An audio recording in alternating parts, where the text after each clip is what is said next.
Batman Gotham by Gaslight is the newest entry into the DC animated universe, which is better than the DC extended universe, the live action one.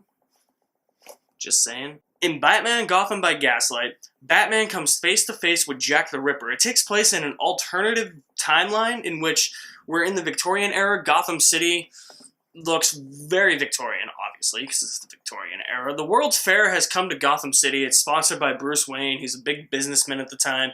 Like I said, Batman comes face to face with Jack the Ripper. Jack the Ripper is murdering whores, basically. That's basically what's going on. And Batman's trying to detect who the killer might be, who the real true identity is. Batman Gotham by Gaslight is a really interesting movie.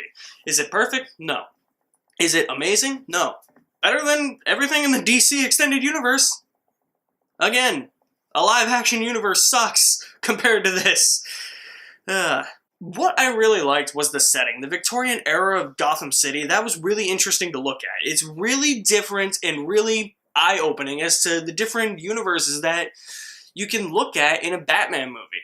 It's just wonders to behold, you know? And it was really interesting to see the type of technology and things that they do back in those days in a Batman movie. You really wouldn't expect to see a Batman movie set in the Victorian times, but it was really interesting. And I really like the fight scenes in this movie. Really well animated fight scenes, although at times it was just like, it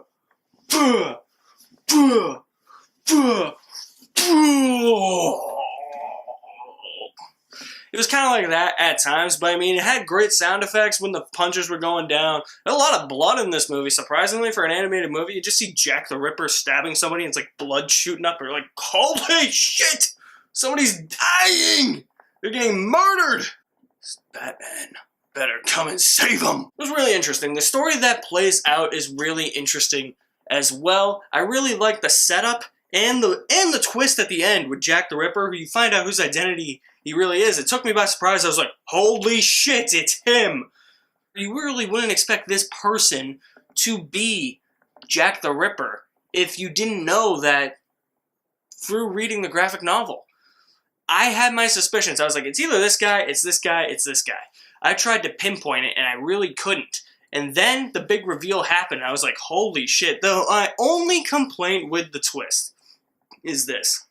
I really don't like the motivation behind this character's killing and pretending to be Jack the Ripper. I'm like, I think the motivation could have been better, but I like the twist as to who it is. I just think the motivation behind it could have been better. Oh, I'm carrying out God's work. How many times has that been fucking done?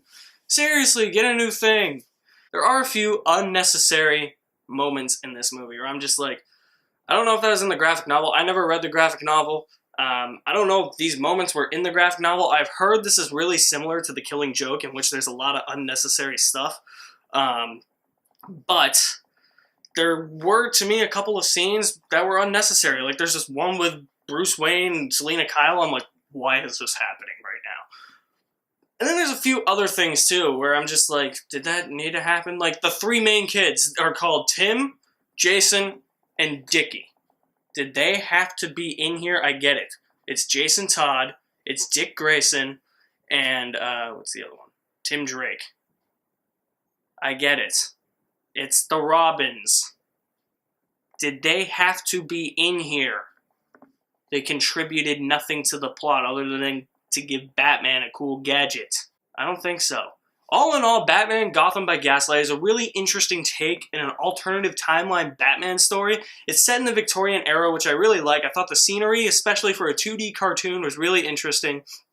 And it had really cool fight scenes, a really good twist, and a really good story. It's just, there's a few unnecessary things, and the fight scene, or not the fight scenes, the twists was really good. It's just the motivation behind this character's killing and murdering is just not, didn't really do it for me. I give Batman Gotham by Gaslight a B+. Guys, that's my review of Batman Gotham by Gaslight. I really enjoyed it. You can check out some other reviews I've done at the end of this video. There will be more coming, do not worry. I will leave all my links to my social media down in the description below.